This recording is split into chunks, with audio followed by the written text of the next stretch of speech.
ঠিক আছে, এই প্রশ্নের ব্যাপারটা বলি। আর্থিক যে লেনদেনটা সেটা একটা কর্তৃপক্ষ থাকবে, তাদের কনসার্নে থাকবে এবং যথাযথ প্রক্রিয়ায় সেটা ট্রান্সফার করতে হবে। আর্থিক অনিয়মের ব্যাপারটা কখন সংগঠিত হয়ে থাকে, কিভাবে সংগঠিত হয় সেটা যাচাই করতে আমরা রেকর্ডপত্র ছাড়া কিছু বলতে পারি না। এখন প্রতিটা ডকুমেন্ট যেভাবে ট্রান্সফার করেছে তারা অর্থ, সেখানে সিগনেটরি কারা ছিলেন, তাদের গঠনতন্ত্রে আসলে এই দায়িত্বটা বা এই অথরাইজেশনটা কার উপরে বর্তায়, সেই ব্যাপারগুলো আমাকে যাচাই করতে হবে।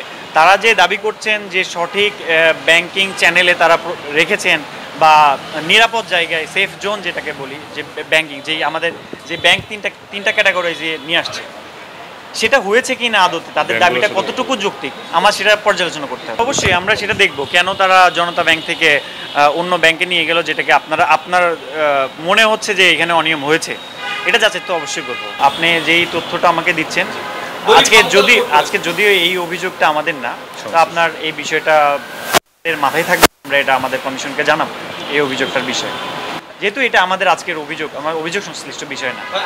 আচ্ছা, আপনার যে বক্তব্য অনুযায়ী আমার কাছে মনে হচ্ছে এখানে অনিয়ম, যদি টেন্ডার প্রক্রিয়া বা আমাদের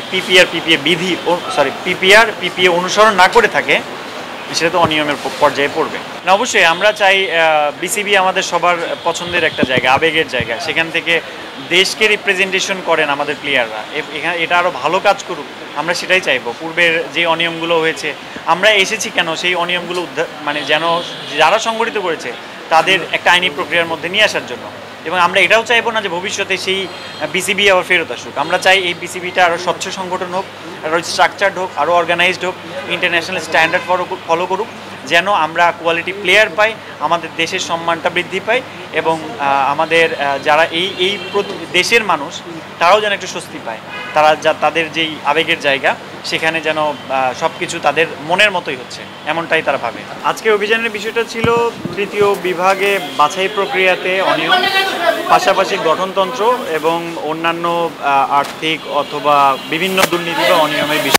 এটা সার্বিক অভিযোগ নিয়ে আমরা আসছি, একটা সুনির্দিষ্ট একটা অভিযোগ ছিল। সেই অভিযোগের আলোকে আমরা এখান থেকে রেকর্ডপত্র সংগ্রহ করেছি। আমরা সকাল থেকে এই পর্যন্ত বিভিন্ন রেকর্ডপত্র পর্যালোচনা করলাম, আমরা বিভিন্ন ব্যক্তি সংশ্লিষ্ট যারা আছেন তাদের সবার সাথে কথা বললাম। কথা বলে আমরা মাত্র অভিযান এখনও আমরা শেষ করতে পারিনি, আমাদের কিছু কাজ এখনও বাকি আছে। আমরা আরও কিছু রেকর্ডপত্র পর্যালোচনা করব, সংগ্রহ করব, কিছু বক্তব্য গ্রহণ করব এই অবস্থায়। অসঙ্গতি, হ্যাঁ, থার্ড ডিভিশন যে কোয়ালিফাইং, সেই প্রক্রিয়াটা একটা সময় ছিল যেটা এন্ট্রিটা খুব সহজ ছিল, ইজি অ্যাক্সেস। সেই সময় প্লাস 60 or 70 এরকম একটা টিম অংশগ্রহণ করতে পারত। কিন্তু পরবর্তীতে দেখা যায় 2022-এর পর থেকে কিছু বার ক্রিয়েট করা হয়, এটা রেস্ট্রিকশন চলে আসে, সেখানে 2-3টার বেশি টিম পার্টিসিপেশন করতে পারে না। সেক্ষেত্রে এটা লেস কম্পিটিটিভ হয়ে যাচ্ছে, প্লাস আমাদের যে ন্যাশনাল টিমের জন্য ভালো প্লেয়ার তৈরির যে পাইপলাইনটা সেটা খুবই সীমিত হয়েছিল।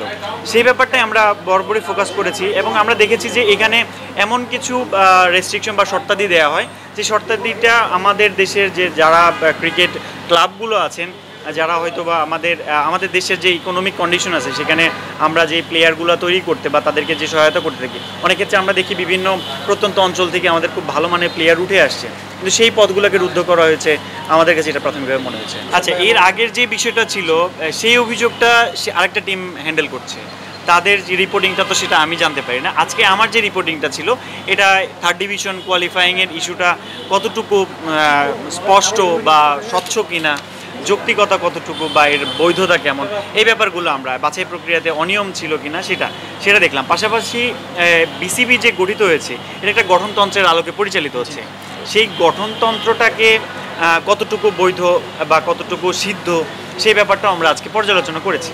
আমাদের কাছে অভিযোগ ছিল যে গঠনতন্ত্রে কিছু অ্যানোমালিজ আছে, আমরা সেই ব্যাপারটা দেখেছি। এখানে গঠনতন্ত্র নিয়ে যে কোয়েশ্চেনগুলো উঠেছিল সেক্ষেত্রে আদালতের একটা রায় ছিল, সেই জাজমেন্ট অনুযায়ী পরবর্তীতে গঠনতন্ত্র সংশোধিত হয়ে বর্তমানে সেটার আলোকে পরিচালিত হচ্ছে। তবে গঠনতন্ত্রে আমরা পর্যালোচনা বা যাচাইয়ের ক্ষেত্রে যে একটা বিষয় খেয়াল করেছি যে এখানে একটা খুব সুন্দর স্ট্রাকচার্ড এবং অর্গানাইজড একটা প্রতিষ্ঠান হিসেবে তৈরি হওয়ার কথা ছিল বিসিবি, কিন্তু এই জায়গাতে আমরা গ্যাপ পেয়েছি। এখানে সঠিক চাকরি বিধিমালা নেই বা একটা অর্গানাইজেশন হিসাবে স্ট্রাকচার বা সুগঠিত থাকবে, সে ব্যাপারটাকে আমরা এখানে গ্যাপ দেখেছি। তো আমরা এই বিষয়টা আরও পর্যালোচনা করতে চাই। আমরা দেখতে চাই যে আদতে ব্যাপারটা কেমন এখানে, বা উদ্যোগ গ্রহণ করা হয়েছিল কিনা, বা এখানে ভবিষ্যতে কী কর্মপরিকল্পনা আছে, বিগত সময়ে কেন এটা তৈরি করা হয়নি, সেই বিষয়গুলো আমরা যাচাই করি। এনফোর্সমেন্ট অভিযান পরিচালনা করি, সেটার আলোকে একটা রিপোর্টিং করি। সেই রিপোর্টের প্রেক্ষিতে কমিশন যে সিদ্ধান্ত নেবে সেই সিদ্ধান্তের আলোকে পরবর্তী কার্যক্রম পরিচালিত হবে। আসলে বললাম আজকের অভিযোগটা সম্পূর্ণ ভিন্ন।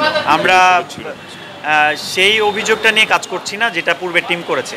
পূর্বের টিমের কাজ তাদের ফলো আপে ছিল বা আছে, তারা সেটা নিয়ে কাজ করবে। এখন আমি সেই বিষয়ে কিছু বলতে পারছি না। তবে আজকের আর্থিকের বিষয়টা হচ্ছে, আপনারা রিসেন্ট একটা নিউজ দেখেছেন যে অ্যাকাউন্ট ট্রান্সফার হয়েছে, অ্যাকাউন্টের টাকা ট্রান্সফার হয়েছে ব্যাংক থেকে।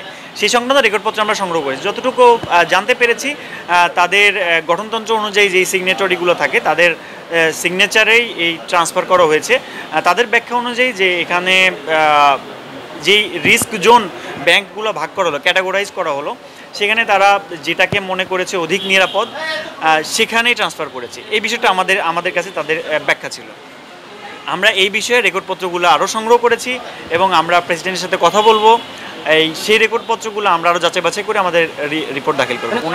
তাদের গঠনতন্ত্রে এটা উল্লেখ আছে, তাদের আর্থিক হিসাব পরিচালনার জন্য যারা অথরাইজড তারা এই হিসাব পরিচালনা করতে পারেন। এখন এই সময়টাতে যে কাজটা করা হয়েছে তাদের ব্যাখ্যাটা তো আমরা পেয়েছি। এখন এইটা যাচাই করতে আমাকে রেকর্ডপত্র দেখতে হবে। রেকর্ডপত্রের বাইরে আমি আসলে কথা বলতে পারি না। আমরা রেকর্ডপত্র সংগ্রহ করেছি, যেটা আমরা যাচাই করে আর বলতে পারবো। এই ক্লাবের ব্যাপারটা আমরা 14টি ক্লাবের ব্যাপারে দেখলাম যে এই ক্লাবগুলোর আসলে এদেরকে কোন প্রক্রিয়াতে অনুমোদন দেওয়া হলো বা অনুমোদন দেওয়া হলো সেটা আমরা যাচাইয়ের জন্য রেকর্ডপত্র চেয়েছি। আমরা আপনাদের সাথে কথা শেষ করে আবার যাব, রেকর্ডপত্রগুলো সংগ্রহ করব। হ্যাঁ, আমরা কিছু সময় জানতে পেরেছি যে এদের মালিকানা পরিবর্তন হচ্ছে। পূর্বের মালিক থেকে নতুন কমিটি কেন হচ্ছে, কারা হচ্ছেন এবং তাদের উদ্দেশ্যটা কি সেটা আমাদের দেখতে হবে।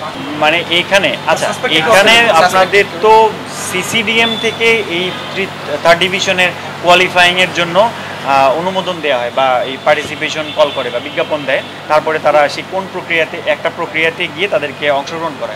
আমরা দেখেছি যে মাত্র দুইটা টিম তারা এনলিস্টেড হয়েছে। তাদেরকে দিয়ে একটা খেলার আয়োজন করে পরবর্তী তাদের 2জনকে কোয়ালিফাই করে দিচ্ছে। এখন এইটা কি আরেকটু কম্পিটিটিভ করা যেত কিনা, সেই সময়ে বোর্ড মেম্বার কারা ছিল, মানে এই কমিটিটা কারা ছিল সিসিডিএম, সেই কমিটির তথ্য আমরা সংগ্রহ করেছি, সেটা আমরা দেখব। এবং অনেকটা সময় ছিল, বিভিন্ন সময়ে বিভিন্ন কমিটি ছিল। এখন সুনির্দিষ্টভাবে আমি বলে দিতে পারছি না যে এই ব্যক্তিরা দায়ী ছিল, কারণ আমাদের আর যাচাই করতে হবে সুন্দরভাবে। রেকর্ডপত্রগুলো আমরা আরও বিশ্লেষণ করব, সেই অনুযায়ী আমরা বলতে পারবো যে আসলে এখানে আমরা আসলে অভিযোগকারীর নাম তো প্রকাশ করতে পারি না। আমরা তো অভিযোগ বিভিন্নভাবে আমাদের কমিশনে অভিযোগ আসে, অথবা আমরা স্বপ্রণোদিত হয়ে বিভিন্ন সোর্স থেকে অভিযোগ সংগ্রহ করি। আমাদের কাছে মনে হয় যে এগুলোতে অনিয়ম থাকতে পারে, আমরা সেটা ড্রাইভ করি, আমরা সেটা বের করার চেষ্টা করি। এখন অনেকেই অভিযোগ করে থাকেন। এখানে যে অভিযোগটা আসছে সেই অভিযোগ তো গঠনতন্ত্র নিয়ে 3rd ডিভিশন বাছাই প্রক্রিয়া নেই, এখানে সিসিডিএমে পুরোটা। সিসিডিএমে তো অনেকজন ছিলেন কমিটিতে, এখন কোন সুনির্দিষ্ট ব্যক্তিত্ব নাম আসে নাই।